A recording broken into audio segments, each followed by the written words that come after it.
those that are here. We have several more people have registered tonight, so I imagine people will come on, especially those that have been through the preamble before. But I want to welcome everybody to the town hall tonight. I'm Barbara Lee Van Horsen. I am the experimenter at the Momentum Center, which is a grassroots movement to create a stigma-free community. And we helped convene the Anti-Racism Task Force. You'll see on your screen all of the different organizations that make up the task force, and very, very grateful for everybody's participation. Tonight, our topic is racism and the justice system, specifically looking at returning citizens and those challenges. I do need to give a brief warning just because we have been hacked in the past. It only happened once, but it was pretty traumatic. We have all of the security in place that we can possibly have for a public meeting, including having Brian Wheeler on board as a security person who can helpfully exit people who might show up and not abide by the ground rules. We don't anticipate that being a problem, but again, I just want to make that disclaimer in case it should happen. We'll address it as quickly as possible. Again, our topic tonight is racism and the justice system. This is the third in a four-part series on the justice system. And tonight we're focusing on returning citizens. Again, a thank you and acknowledgement to all of our town task force members. And tonight we have a variety of facilitators from the task force who are helping out in a variety of ways, facilitating, timing, asking questions, just a lot of gratitude for those organizations. And one of the things that we did as a task force was help put together a video on the DEI, the Diversity, Equity, and Inclusion Statement of the city. So I'm going to share that as a preamble for our meeting. We want to share with you Grand Haven's Diversity and Inclusion Statement, read by leaders and future leaders of our community. The City of Grand Haven respects, values, and celebrates. La ciudad de Grand Haven respeta, valora y celebra los atributos, características y perspectivas that make people who they are. Únicos, que hacen que las personas sean como son. Pillars of inclusion, diversity, and equity. Los pilares de equidad, diversidad e inclusión son vitales. Are vital to a vibrant community. Para una comunidad vibrante. And we believe that bringing diverse individuals together, urging all voices to be heard, allows us to build a stronger community. Y creemos que unir a personas diversas y alentar a todas las voces a ser escuchadas nos permite construir una comunidad más fuerte. The City of Grand Haven upholds these pillars. La ciudad de Grand Haven defiende estos pilares como cruciales. As crucial to healthy people and a healthier community. Para mantener las personas saludables y una comunidad sana.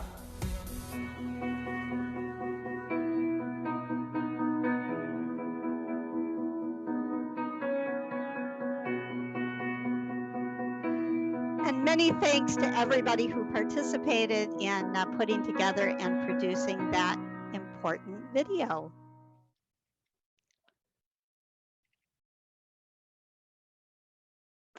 I also wanted to highlight a few of the other actions that the task force has taken. We do have an active resource list, and this is the website where you can find those resources.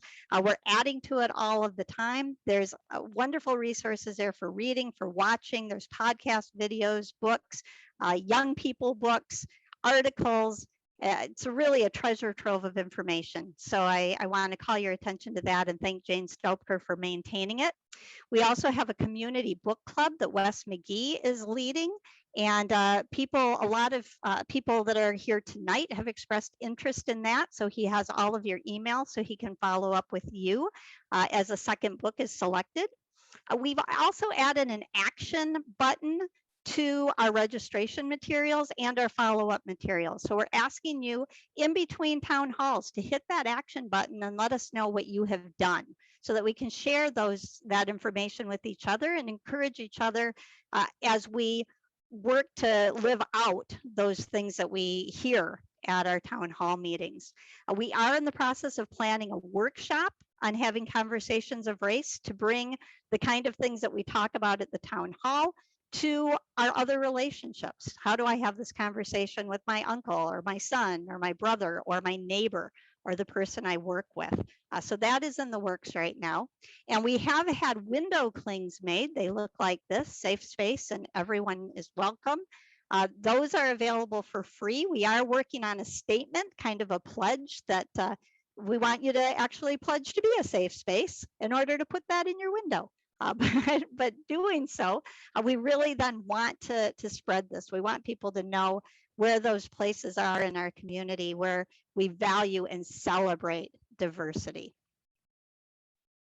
Our panelists tonight include three very lovely women. I'm thrilled they're with us. Kelly Arthurs is here from 70 times 7.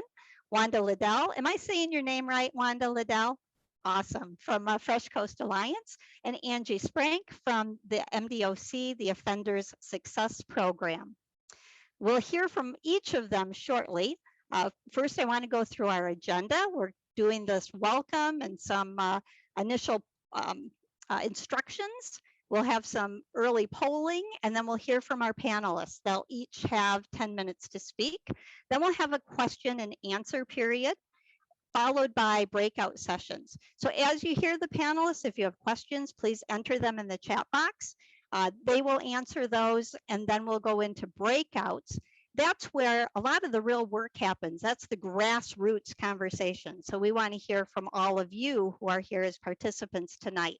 The facilitator in your room will guide you through that conversation and then report out. We'll have a few exit poll questions and talk about next steps.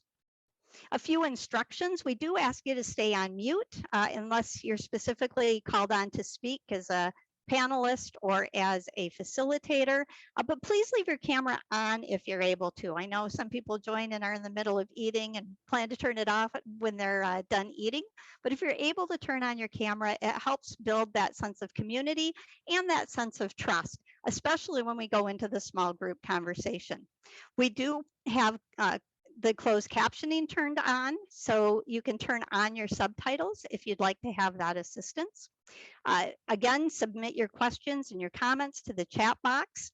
During the breakout session, you do need to have the Zoom app downloaded to go into the breakouts. So if you're working from the web browser, you won't be able to go into the breakout sessions. Hopefully you've downloaded the app and you can participate in that.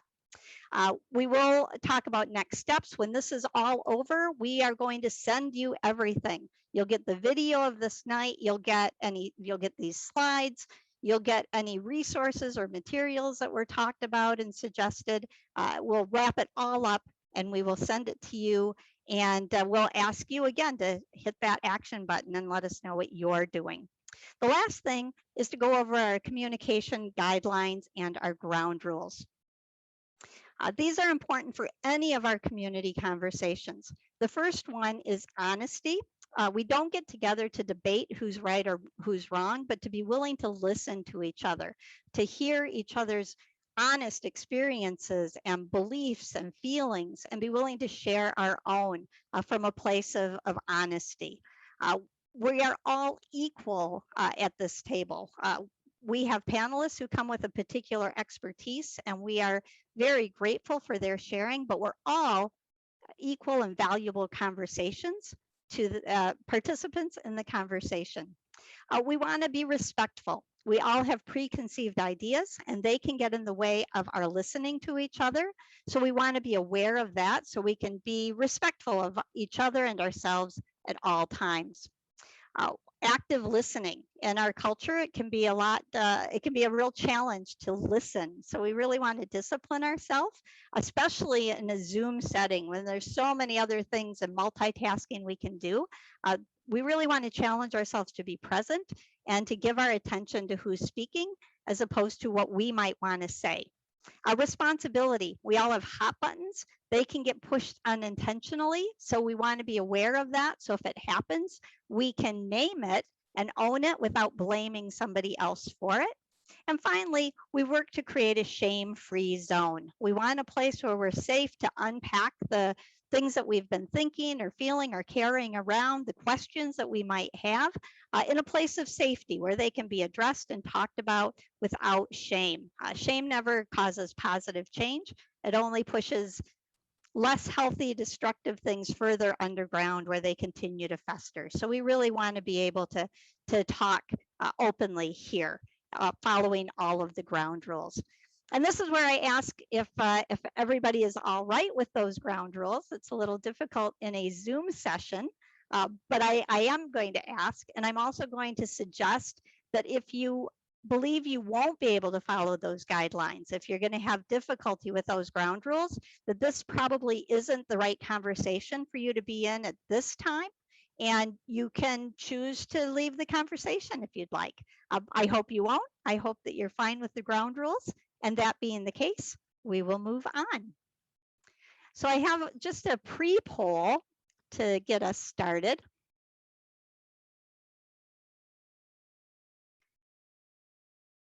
And this is starts with just what is your level of confidence talking about race and racism. So as you come into this conversation on a scale of 1 to 10, what is your level of comfort?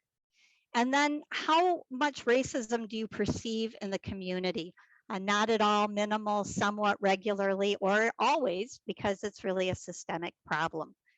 If you would just take the next few seconds to answer both of those questions, and then you have to hit the submit button.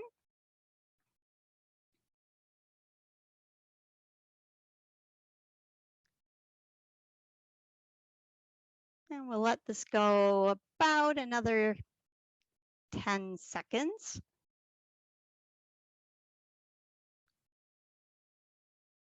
And again, make sure you hit submit after you select your answers.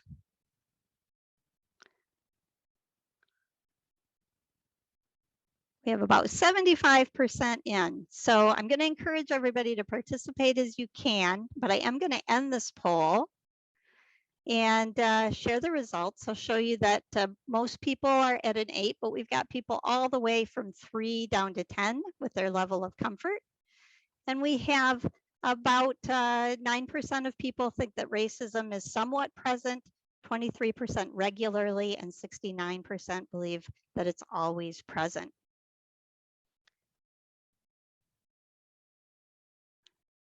And with that, I want to introduce our first speaker, Kelly Arthurs from 70 times 7. Kelly, if you want to go ahead and unmute yourself. Okay. Hi, I'm Kelly Arthurs. I work at 70 times 7 Life Recovery in Holland. It's a nonprofit organization that helps returning citizens with job placement. We also help people in early recovery, as well as anyone who wants to get back into the workforce. You might be asking yourself, what gives me credibility to talk about anti-racism, and why do I care? I spent a decade incarcerated for a fatal car crash while driving under the influence. It was a senseless crime, and the only way that I live with what happened is by giving back. 70 times 7 gives me the perfect platform to do so, as well as NOLA. NOLA stands for No One Lives Alone. It's a sober living home in Grand Haven where I'm the house manager. I spent 3/4 of my time in prison living with a woman of color in an 8x10 cell. My bunkie for 3 years was an African-American lady who gave me a glimpse into her world. Had I not had the experience of incarceration, I wouldn't have learned about a culture other than my own. People of color are incarcerated at an alarming rate. People of color and all people have huge disadvantages in reentry. A statistic from Safe and Just Michigan is that less than 1/5 of Michigan's population is people of color, yet over 40% of incarcerated people are. I often hear that people are people, I don't see color, and yes, people are people. There are no biological differences. But to continue color blindness only perpetuates this social problem. I also hear things like, We had an African American president for 8 years. Our nation has come so far. But I want to say that Barack Obama was an exception. It's an illusion to think that this social problem doesn't exist. It's built into our judicial, educational, and employment systems. What I really want to spend some time talking about is resources or lack of resources, or how people can access resources once they're returning citizens coming out of prison. The first and foremost is we need support. Many people come right back to the same neighborhood where they committed their crime. Many of those neighborhoods are single parent households. That cuts the support in half from the beginning. We need support. We need help navigating the internet. We need help getting our vital documents, such as our social security card or birth certificate, in order to work. We need transportation. We need transportation to do all our parole stipulations, to do counseling, to do urine screens. We need transportation to go to the job interview. We need transportation to work. We also have to navigate the applications online. Another thing we might not think so much about is the resource of safety and security. My bunkie told me once that her father would not go to the gas station after dusk. That might be something in Grand Haven that we don't think about too much. Preparing for conflict merely because of the color of your skin, whether you're going to a movie or driving a car. Healthcare, right now with COVID, we need to be able to navigate the internet in order to take a COVID test, and we need a transportation to get there. We need the internet in order to get a COVID vaccination and transportation to get there. Everybody has the right to good healthcare. I want to tell a little story about education. I recently on Friday got accepted to Grand Valley. It was my third time applying since I've been out of prison. The first time I went in front of a felony advisory board, I was denied, and they told me to reapply once I was off parole. And the second time they lost my application. The third time I called and I said, I think you just don't want my money. And this third time I had to do another essay just describing the circumstances around my crime. And I had to put it in a PDF file to send it. Well, that was a new thing for me to navigate, doing a PDF file. It's a little bit embarrassing, but that's the reality of it. So when I do get my degree, it will take me further. It's not fair, but people of color have to work harder for the same outcomes. I want to touch on housing and employment. 3 times this week at 70 times 7, I had people come in with housing questions. The first time it was a fellow named Juan. He also had a language barrier. And just because the fact that his name is Juan, there's going to be discrimination in housing and employment. The language barrier gives him a disadvantage that I may have a chance to sell myself with a property manager.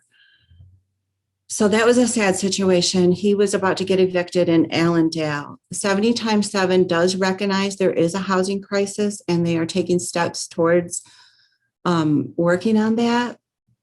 The second person was a fellow who went through the class who is now working for Hines full-time, trying to get his credit score up.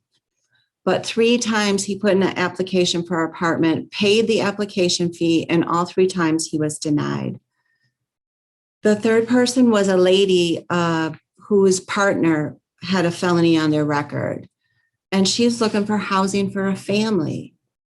NOLA does address some housing issues in Holland and Grand Haven, and 70 times 7 does has plans working towards that as well. I would say that is the number one barrier for returning citizens. I do ever not want to keep being sad and discouraging, because I do have a little solution for the employment issue, that resource of employment for returning citizens. I'm the class instructor at 70 times 7. We have 4 components to our program. The first is called Serving Together, where our participants come in and they volunteer at the church and we get a gauge of their work ethic. And they also have access to a group of supportive mentors. It's every Thursday morning. Then they go through the Changes class, where we talk about changing the end of our story. The last pages of our story are not written yet. The class also addresses roadblocks and hurdles. We identify them and we come up with solutions to overcome them. We do practicing interview questions between the classmates. And finally, then you are placed with an employer in a manufacturing job. We deal with employers that care about your success. We deal with employers that understand the value of a second chance. And finally, you are matched with a mentor that can walk alongside you in the journey. So that's what 70 times 7 does. I guess in closing, I just want to say that we do help break down these barriers to resources. In closing, I want to say we need to admit that we don't know what it's like to be discriminated because of the color of our skin. We need to have cultural humility to say, ask if it's okay to ask something about someone else's culture. And I loved the community guidelines that Barbara put forth. We need to listen, take that time. But most of all, thank you, Barbara, for this town hall. We need to continue the dialogue. That is the key. Thank you very much for your time. Thank you. And any questions that you have for Kelly, please enter them in the chat box. After all of our speakers speak, we'll go to the questions. Kelly, really, really helpful. Thank you so much for helping to set the conversation for us tonight. I'll let Maddie reset the timer and introduce Wanda Liddell from Fresh Coast Alliance. Wanda, if you want to unmute yourself, thank you for being here. Hello, everyone. Good evening. I'm Wanda Liddell, and I'm from Fresh Coast Alliance. And one of the things that I do there is I am a life recovery coach. And so I deal with people in all different aspects of life, different colors, different, races, young, old, middle age. And so I myself came from a life of addiction, moving here from Florida to Michigan some years ago, not knowing that I was going to be a recovery coach. So I just want to address the audience tonight on being a recovery coach and what that looks like and how I try to help each individual that comes in there. We don't discriminate no matter who they are or what color they are or their age. We try not to be a part of the problem of racism, but we try to be a part of the solution of racism. And so we try to make sure that when people come in, we treat them fairly and we treat each person the same. Yet they're individuals, but we deal with them on an individual basis. So Joe Whalen is the director and Nate Johnson is the co-founder. And so I just want to talk a little bit tonight. When people first come in from whether it be reentry, incarceration, drugs, and we find that a lot of the people that come in, they first started getting on drugs when they were in school. And so it starts in school, and once that trouble starts in school with drugs, that drug life, that addiction life, and then it goes to crime because now you have to find a way to support your addiction. And then we find ourselves ultimately going to prison or spending a certain amount of time in jail. And so what we try to do with especially those that are come out of incarceration, we try to help them with employment. We also teach groups. I teach a group called Relapse Prevention. But I teach it as a whole, not just relapsing in addiction or just alcohol or drugs, but I teach it as a whole because there's many forms of relapses because it comes in different forms. And we have groups called History Makers. We also have a group called Clear that's connected with the justice system. And also we have a group called ROC, and we also deal with smart recovery. And so our focus is helping people to become the best that they can be, to draw out that goal out of them, to help people to realize it doesn't matter what color you are, or what background you came from, or whether you're a female or a male, because we find even in that can be racism, a female and a male, just because you're not a man, you can't do this type of work, or vice versa. And so we try to lead people, we try to guide them, we try to help them to become independent.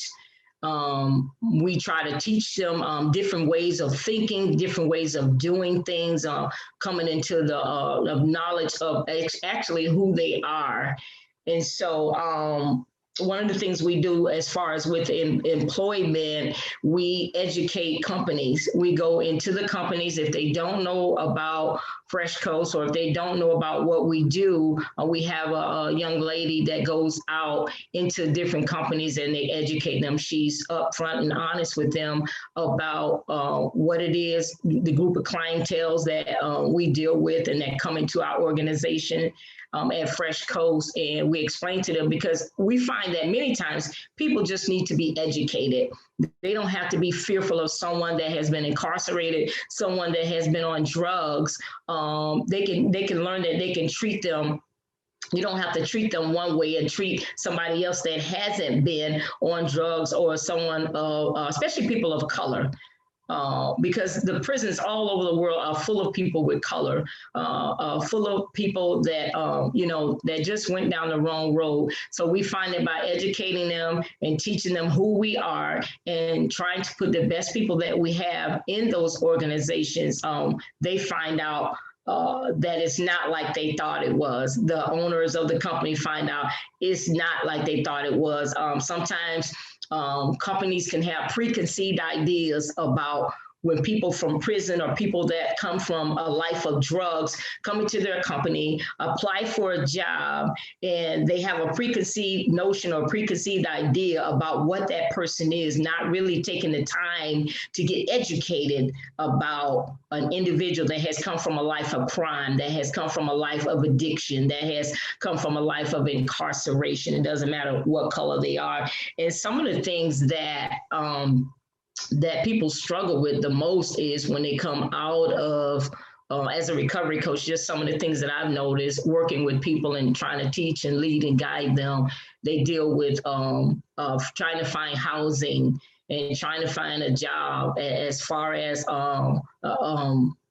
because of the background that they have. They've got these felonies on their records and they're looking for housing. I've personally have talked with and walked with and tried to help other individuals that come to us at Fresh Coast. And they tell me the biggest thing, it's because of my background. Or I've heard it say it's because of my color. They look at me as a Black man or a Black woman, and they see that I've been to prison or been to jail, and they don't want to hire me, or they look at me as part of the population, of that particular group. And so we try to help them at Fresh Coast to become the best that they can be and pull the, like Nate likes to say, pull the gold out of them. And so one of the priorities is, the other top challenge is that they make an adjustment, especially people that have been in prison a long time. We have some people that have been in prison a long time, and they come out, and it's a huge adjustment for them. And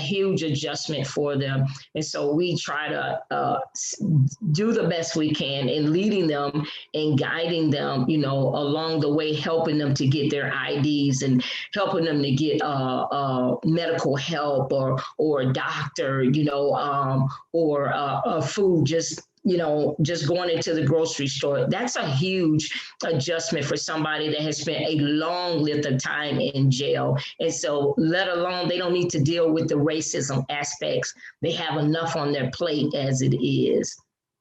And so one of the other things that I wanted to talk about is what actions that we take to make an impact in reducing racism in the justice system, but we just try to make sure that we do the best that we can. We try to lead them, we try to guide them, we try to teach them, you know, to stay on the right path too as well, because it's so easily to get off that path. You've been in jail a long period of time, or you've been to prison a long period of time, or your life has been affected in some kind of way.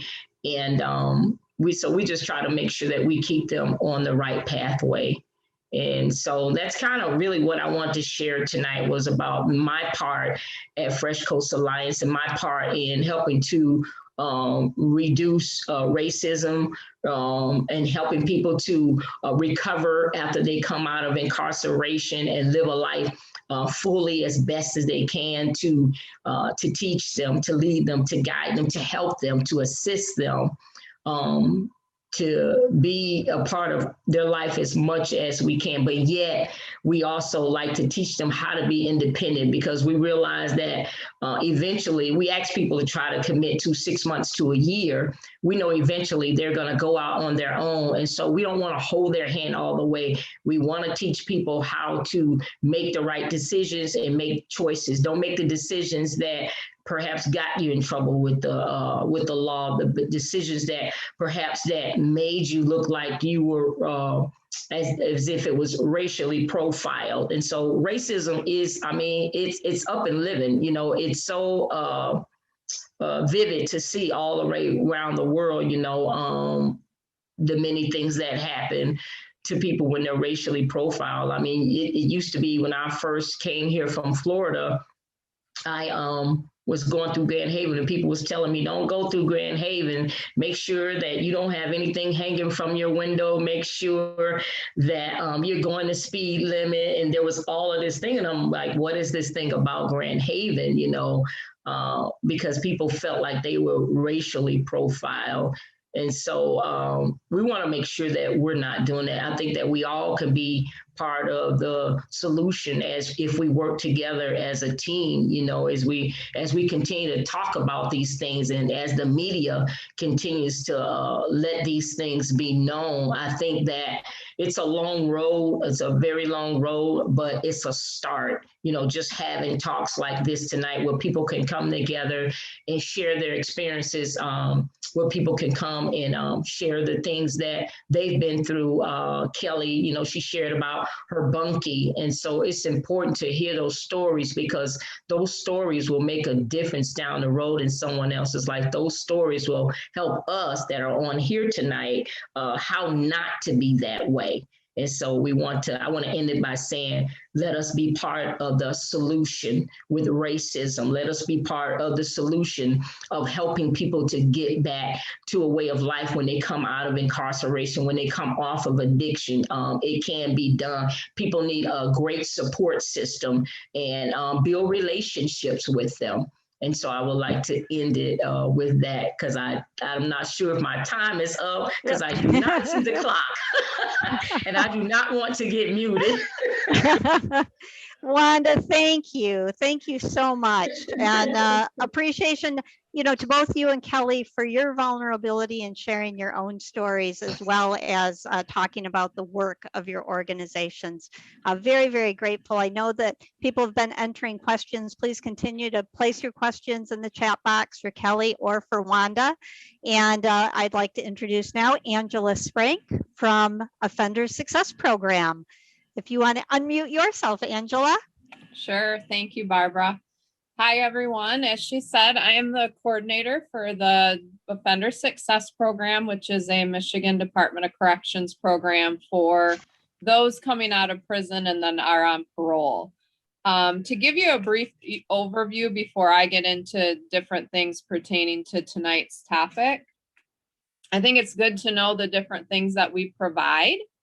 We provide residential stability. So if someone is coming out and they're homeless, we provide housing for them. And I work with Wanda. I've known Wanda for a long time, and I hope to work with Kelly soon too. But Fresh Coast Alliance is one of our biggest partners, our biggest partner in Muskegon County. We also partner with NOLA over in Ottawa County for housing as well. And then we provide employment services. So we do job readiness, job placement, and job retention.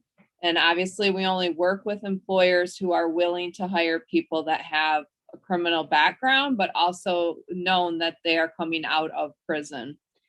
We do social support, so we will help people get their vital documents. The Department of Corrections partnered with Secretary of State just about a year ago, about when COVID was hitting, and they now will assist people with coming out with either their state ID or their driver's license. So those of us that work in this field, this was a huge, huge barrier that was knocked down. Unfortunately, COVID has kind of slowed that process, but most will come out with their birth certificate and their social security card. And now we are starting to see them come out with their state ID or driver's license as well.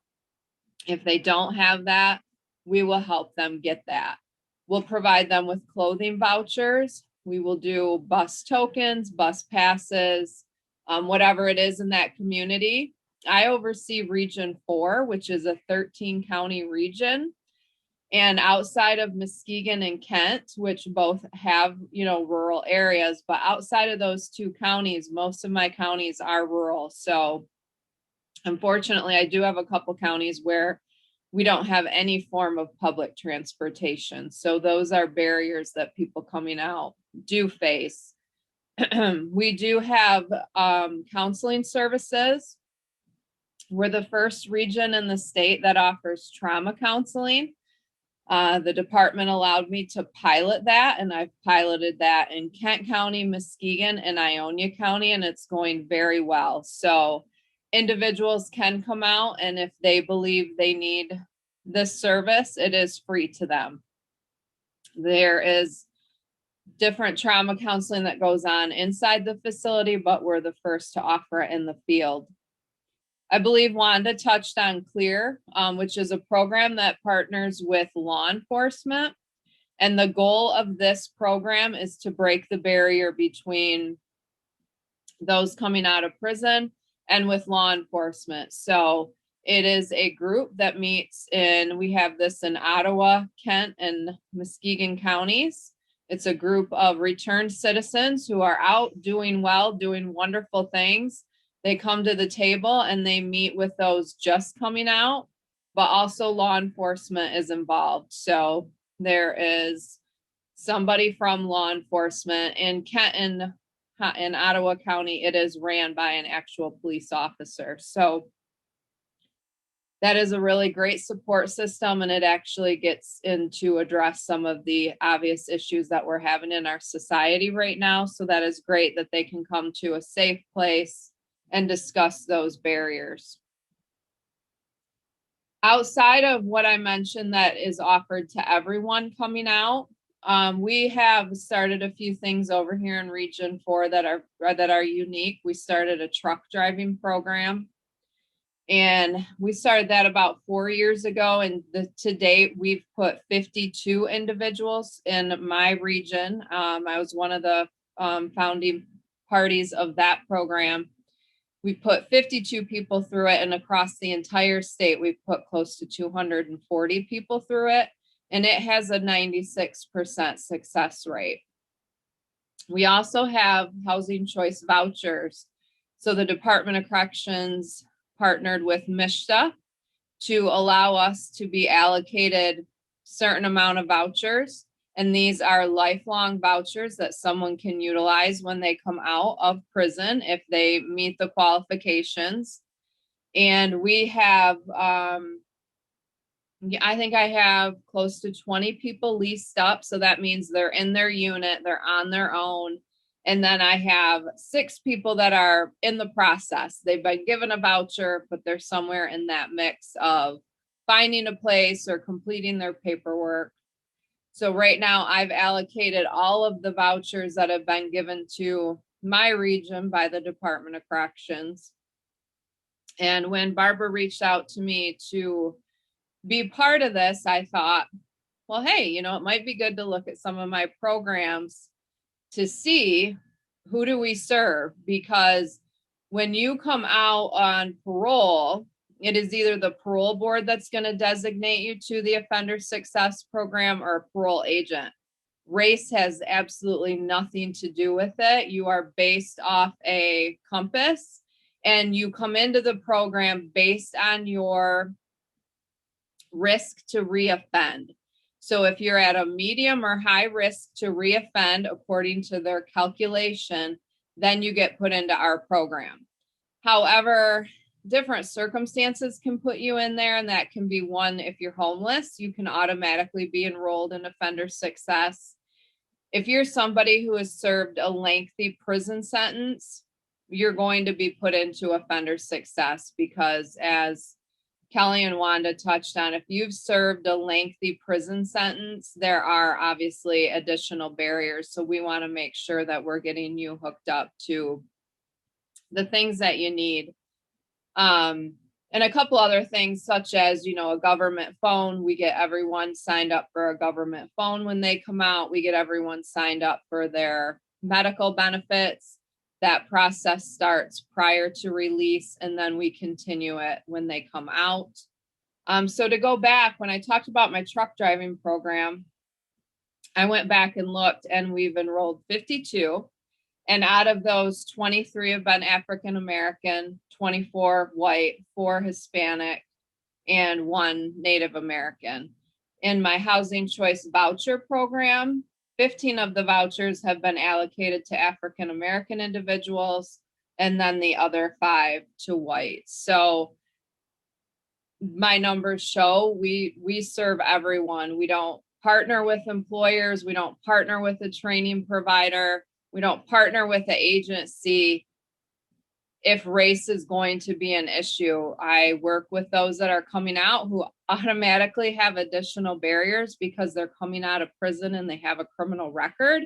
So that's what's front and foremost in my mind. That's what I'm helping them address. Where can I get them plugged into? Where are the right places for them to go so that they can get the help that they need? So we are constantly working with new employers. And as it was said earlier, a lot of it is just education, educating people and letting them know that you're missing a talent pool. This is a pool of very talented individuals who want to come out, they want to prove themselves, they're appreciative of a second chance, and they're going to be hard workers. And just to break down some of those societal myths of those coming back out into society, those that have, you know, a sex crime or lengthy prison sentences, a lot of times it's just educating the community and asking people to, you know, possibly be willing to give someone a second chance. And maybe if they're not, then it's at least planting a seed for later down the road. And then maybe they'll possibly be open to it. So I'll end on that. And again, thanks for having me join tonight. Angie, thank you. Thank you for all the work that is being done by your agency and for sharing that with us tonight. I'm going to now ask Carolyn if she could pose questions and let the speakers know who you're asking the question of or who the group has asked the question of, if possible. We do have some written questions that I'm not sure were all answered, and then we have the questions in the chat box. So Carolyn, I will let you lead this part. Yeah, all right. So I'm going to start actually with the chat box. So we have a question for Wanda. What is the mix of people using Fresh Coast? So maybe cultural background, stuff like that, race. The mix of people that use Fresh Coast Alliance is a different mix of people. I mean, from white, black, Hispanic, Mexican. It doesn't matter. Native. We have some Native Americans that have come through there, and so it's a mixed culture of people. Great, thank you. And then also for you, how do people find out about that you need your assistance, and how are you funded? Kind of a two-part question there. We're funded through private organizations, and we also, there's grants that we also apply for. And the way to get a hold of, one of the things I forgot to mention is that we do sober living homes for men and women. As Angie said, she's worked with us, and so she sent people our way as well, and we've been able to help them. And so you just call our number. You can call me personally, 740-7856. The area code is 231. Great, thanks. Wanda, if you could even enter that in the chat box, that would be really helpful. Thank you. All right, another question. Are private citizens able to offer housing in the form of renting a room or house sharing? And I see a note a little further down that someone is working on that, I think, but is one of you specifically able to maybe address that? I can if you want me to. Great. So we do contract with various landlords. So our transitional housing, it varies. We have 24/7 structured, which is like Alternative Directions, KPEP over in Muskegon. And then we have like Fresh Coast Alliance and NOLA. But then we have houses where we do work just with landlords, where they will rent a house to us, a unit, and then each person we put in there. Some share a bedroom, some have their own bedroom, but we're always looking for people who are willing to rent a room or different things like that for the population we serve. Thank you. That's really good to know. How long after release, so Angela, this one's for you too, is someone eligible for assistance for housing from MDOC?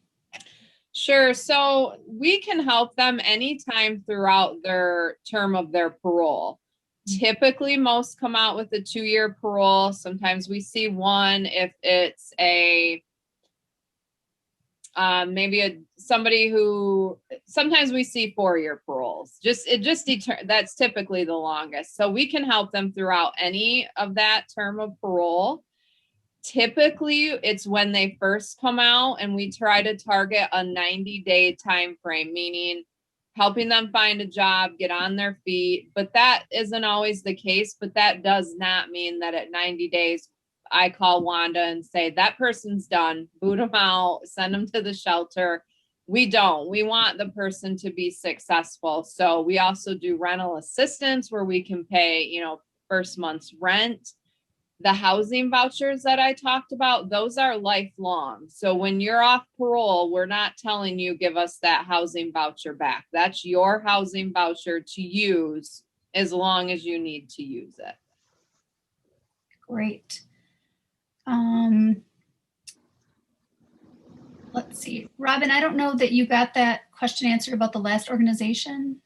Maybe you could type in the chat if you still need to know that, where that came from. Another question, does intersectionality play a role in people getting into your program? For example, a transgender woman of color who are at extremely high risk of discrimination and violence. So that could be to any of you.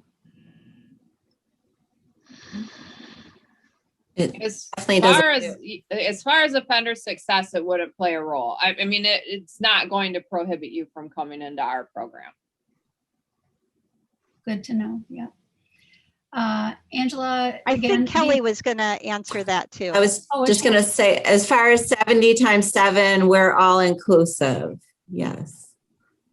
And we've also had people come from to Fresh Coast that has applied, and we don't discriminate. So. Very good. Thank you. Angela, it says these programs and services seem really great. Are there any barriers to success, whether it's funding, organizations unwilling to partner, or political pushback? Anything else? Yeah, so let me politically answer this correctly, right? There are organizations that shockingly don't want to.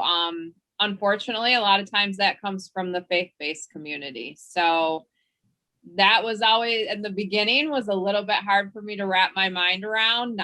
Not so shocking now. And again, though, it truly tends to go back to just lack of education, right? Just knowing that whether those people are sitting in your pews at church, whether they've been caught, not been caught, so I wouldn't really say we get political pushback. Offender Success has survived every, different governors, different people in place. It's been going for 12 years now. So when it started, Michigan's recidivism rate was around 50%. Now it's down to 26.6. So it's shown to be an financially smart program. So sometimes that's the selling point, right? That's not the selling point to me. To me, it's helping people be successful, but it doesn't seem to get political pushback. Okay. For any of you, are the programs accepting donations such as clothing, furniture, things like that?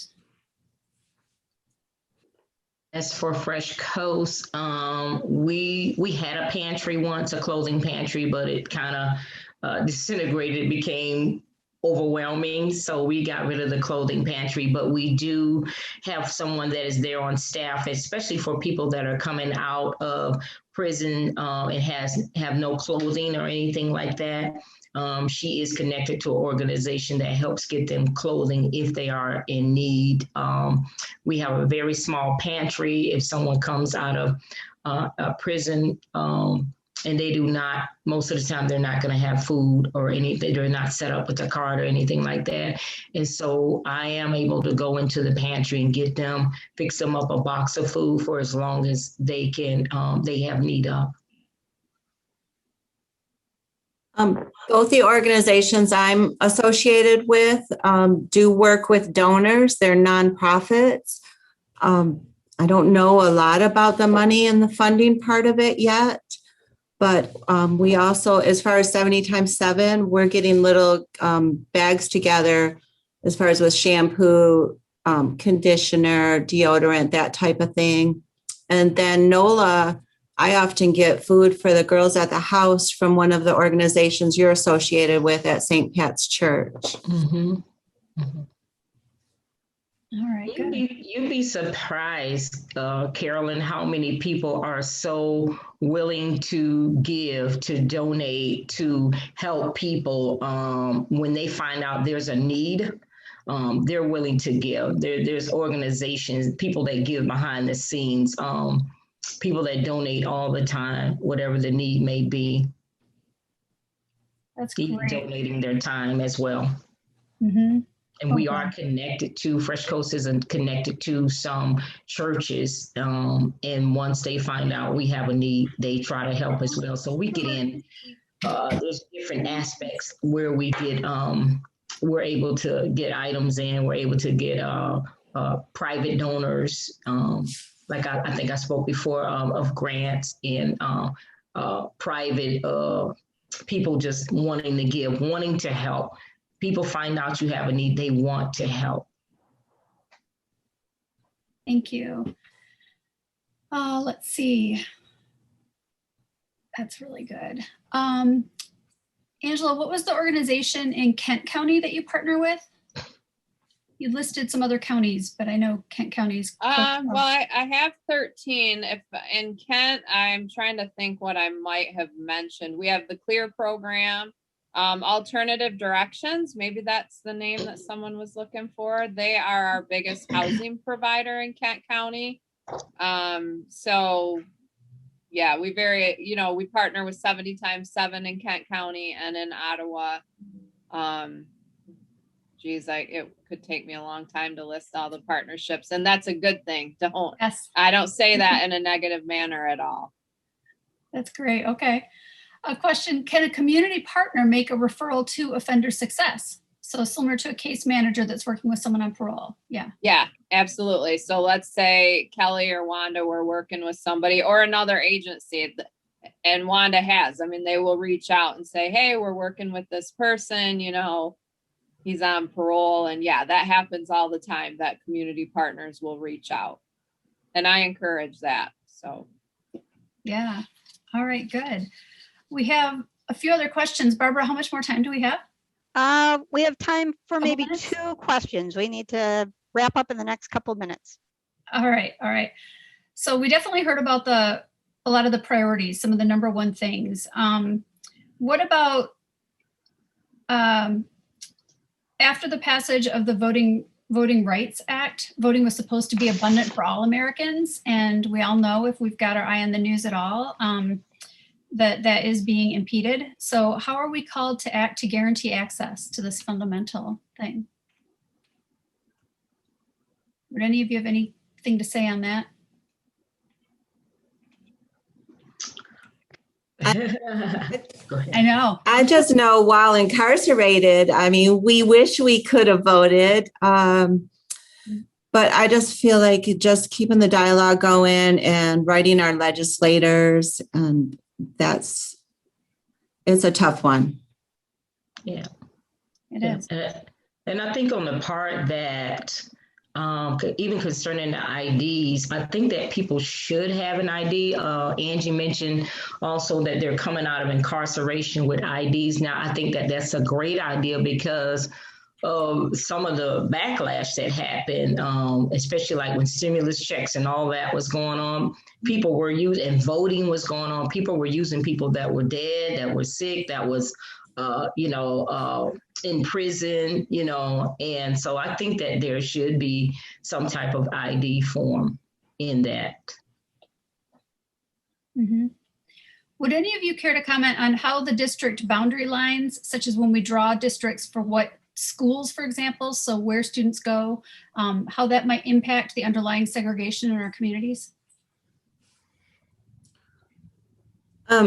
I just know I'm from the east side of the state, and the schools, the way they're funded are on the neighborhood, the property taxes of the neighborhood. So in the Detroit area, it's caused a lot of segregation. It started, I mean, the whole system started with the freeway systems and the school systems and the federal housing. And not sure if that answered your question, but it's just, that's the whole systemic racism. That's the whole piece. Mm-hmm. We have had some conversations on that in some prior town hall meetings. Mm-hmm. And I think that I was just sharing with someone many times when there can be racism with schools, like say, for instance, I'll just take Muskegon, for example. If you have someone that goes, if you have one of the schools, Reese Puffer, Mona Shores, and there's another school, but I've heard stories of people saying that they sent their child there and they were discriminated with. They clearly saw some racism there. I personally think that any child should be able to go to any school, because I worked in the school system for 4 years, and they should be able to go to any school without feeling looked at some kind of way, or discriminated in some kind of way. They're there to get an education. It doesn't matter if one family has more money than this family, because many times they're looked at as poor. Let's take the Hispanic community, the Latino community, the African American community. They're looked at as poor, or they're looked at as thugs, or they're looked at as people that fight all the time. And so I think that there should be more of a way for students to be able to come and go into any particular school and not be made to feel discriminated against. They are our future. And I think that there needs to be some retraining in the school system. There needs to be some retraining with the teachers. There needs to be retraining in just every aspect so that the children can get an education, which is what they came there for in the first place. Because it's hard enough to try to maybe perhaps learn what they need to learn and then deal with the other issues as well. Thank you very much. Yeah. Well, thank you, Carolyn, for moderating that question answer period. Thank you all for your insights and for sharing your knowledge. Really appreciate that. We're going to go into our breakout rooms now. Our panelists will also go into the breakout rooms, but this is an opportunity for our community conversation. for everybody to share what they're thinking and feeling and ideas for moving forward. So you've been randomly assigned, although there will be a facilitator in each room. I know some people listen to the conversations and then leave. So once I put you in the rooms, if I see that there's only a couple people somewhere, I'll move you to another room so that you have, you know, a few people to talk to. Right now, it looks like we have 4 to 6 people in every room. And I'll move one person. There we go. So give it a minute for the dust to settle. And the first question will be just to introduce yourself and what have you learned tonight. The facilitator will walk you through the questions, and then we'll all gather after you've had a chance to talk. So I'm going to open those rooms now and invite you to join your room. Starting to come back.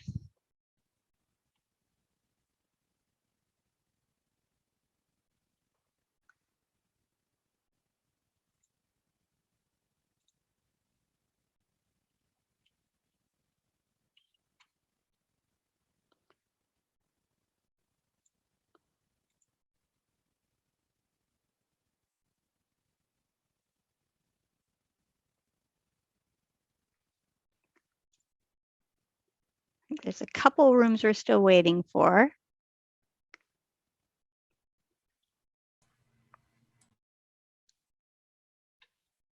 Okay, I think everybody might be back now. I hope that was a really productive conversation. And are we recording again, Caleb? Looks like we are. Good. All right.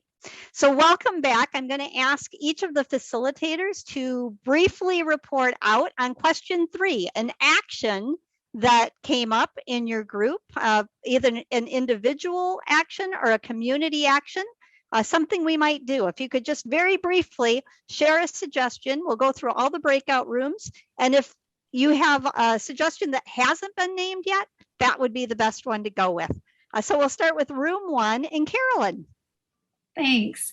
Yeah, we really thought to train to invest in the probationers was one of the things that was huge, that there's not enough going into their investment of their future. There's a lot that goes into parolees.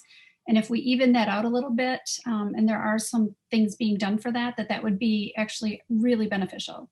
Excellent. Excellent. Thank you, Carolyn and team 1. How about Mary in group 2?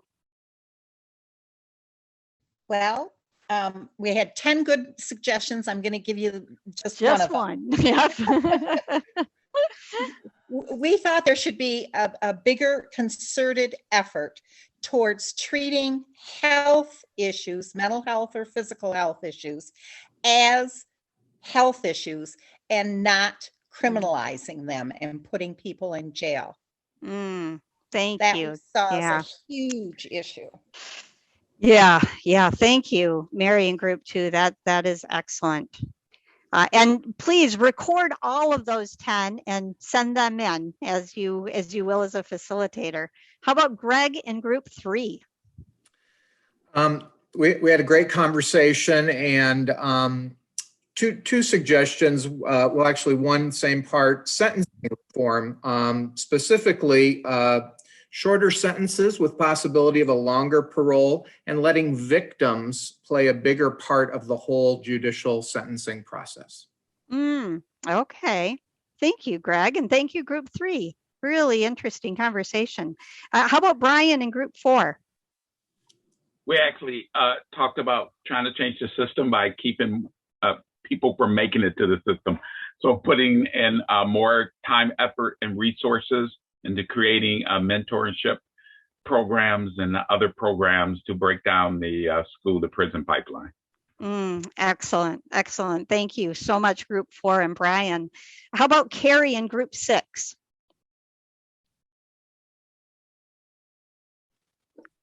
One new community action program that is showing a lot of promise, seeming to work, is called LEAD. And it goes to the root of the problem, and it works with a collaboration of, behavioral, physical, and the relational health of each person individually. So getting to the root of each person's problem and helping them with their resources. Excellent. So the LEAD program. The LEAD program, great. That'll be a great resource for us to share with everybody on the town hall tonight. Thank you, Carrie in group 6. How about Jane in group 7? It's so hard because our conversation was so rich and wonderful and a lot of heart shared in there. And we kind of, this is not, we don't want to do punishment. We want to do rehab, and with the mental illness that was mentioned. But as far as raising the level of awareness in other organizations, how to be helpful and use even small groups, a lot of conversation needs to be done, with the end being I am enough, that people can really soak into. Thank you. That's very profound. Thank you, Jane in group 7. And how about Gina in group 8? So in group 8, we discussed rehabilitation, but more as skill building. So we learned a little bit about some of the skill building things that are available when they are reentering, but what about while they're still there? Is there maybe more room for opportunity and growth for people to be rehabilitated with skills while they are incarcerated?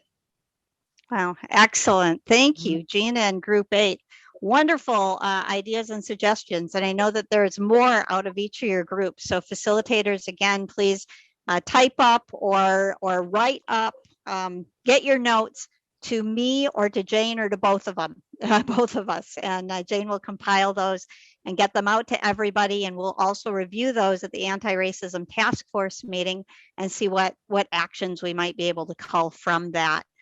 Thank you so much for participating. I do have a few closing polls for us. So the first one is just a post poll asking the questions we started with. Is racism present in our community? Not at all, minimally, somewhat, regularly, or always. And how comfortable, having experienced this town hall, do you feel talking about race and racism? The same, more comfortable, or less comfortable? And if you just answer those 2 questions and then hit the submit button, and we'll take about 1 minute to answer. Or less if you all answer. It looks like people are participating, which I appreciate. We'll just keep it up for a few more seconds. That's almost everybody. And so sharing these results, you'll see 83% of the group believe racism is present all of the time. And 69% feel more comfortable talking about race and racism. So thank you so much for sharing that. And then the next question is an evaluation of the town hall. Just was it, how helpful was it? Not at all helpful, made you more aware, motivated you to take action, or convinced you to become or to continue as a leader or an advocate.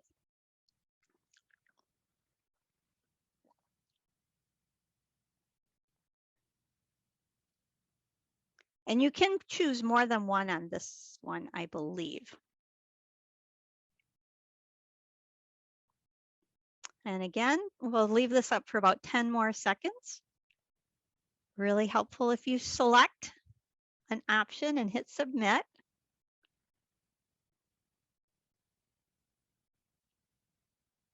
All right, 3, 2, 1. So 54% say it made them more aware, 29% motivated to action, and 54% convinced to become or continue as a leader. So I thank you for sharing that. That's really helpful as we continue to plan these meetings, and as we also look for resources. We need to be able to show that we're having some kind of impact. The next question is about action. So having, what are you willing to do? What are you as an individual willing to do around race and racism? Read and listen to documentaries or podcasts, learn more, engage in more conversations, such as the town halls. Engage in conversation with people who are not the same race as you are. Participate in a demonstration, perhaps. Maybe support diversity, equity, and inclusion initiatives at your school or your work. Attend implicit bias training. Get involved in local government. Donate to an organization that is working in this area. Join the community book club. Invite other people to the next town hall meeting. So please choose as many as apply.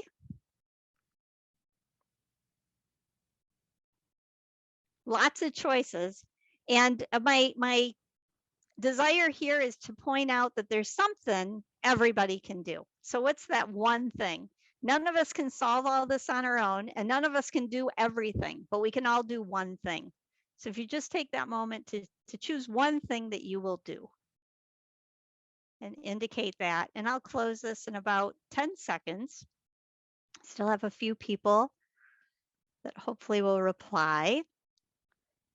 3, 2, 1. We'll end this poll. So the biggest one was engaging in more conversations, 88%. But you can see through this list a lot of commitment to doing a wide variety of things. And we will, of course, be sharing opportunities to do all of those things. And then finally, our last poll is about another town hall meeting. First question is, would you be interested in participating in additional town halls on race and racism? And if so, what topics would you like to see addressed? Organizations that are addressing racism, historical instances of racism in the Tri-Cities, religion and racism, local government actions and reactions, local business and the economics of race, implicit bias, white privilege, racism and healthcare, racism and mental health care, and racism and the justice system. We will be concluding this particular series next month, talking about local law enforcement. Go ahead and choose the topics that you are most interested in. And again, it's multiple choice. We only have about 50% of the people voting, so I'm gonna give this a few more seconds because I want to make sure everybody has an opportunity, and there's lots of selections. And I'll close it in 3, 2, 1. And it's always gratifying to see that 100% of the people want to experience another town hall. And it looks like racism and mental health care is certainly rated highest tonight. And this information we do bring back to the task force. This specifically helps guide our decisions as we plan future town hall meetings. So again, thank you for participating in those polls. In terms of next steps, as I mentioned at the beginning, we will be sending you out the recording, all the slides, the materials, the chat box. Everything that was shared, we'll make sure that we get to you. I believe our panelists were able to answer all the answers tonight, so that's wonderful. We don't need to hold up anything waiting for that. So we should be able to get everything out to you within the next day or two. And then again, tomorrow at the debriefing meeting, the task force will be reviewing all of the feedback from tonight's meeting. And then another step that you can take is report in action. This is on the page at the website where you register for a town hall or just find out about the anti-racism task force, who's on it, what it's about. And there's a wonderful button that you can click on it and report an action so that we can, at next month's meeting, share some of those with each other. I want to thank our panelists tonight. Thank you to Kelly and to Wanda and to Angie. You guys were wonderful. You brought such important information. And again, especially Kelly and Wanda, thank you for your vulnerability, for sharing your personal stories. All three of you, thank you for being an advocate for those who don't necessarily have a voice themselves in our society. A big thank you to my facilitators tonight, to my timer and my note keeper, Jane and Maddie, all of you, Brian on security, everybody who helped tonight. Couldn't do it without you. You're all amazing. Please visit these businesses, these companies, and thank them for caring about creating a more just system for everybody. Next town hall will be Monday, May 24th. They take place on the fourth Monday of every month. The topic will be racism in the justice system. And we're going to wrap up by talking about local policing, local law enforcement. So hope to see you all next month. Until then, the divine in me recognizes and bows to the divine in you. Namaste and good night.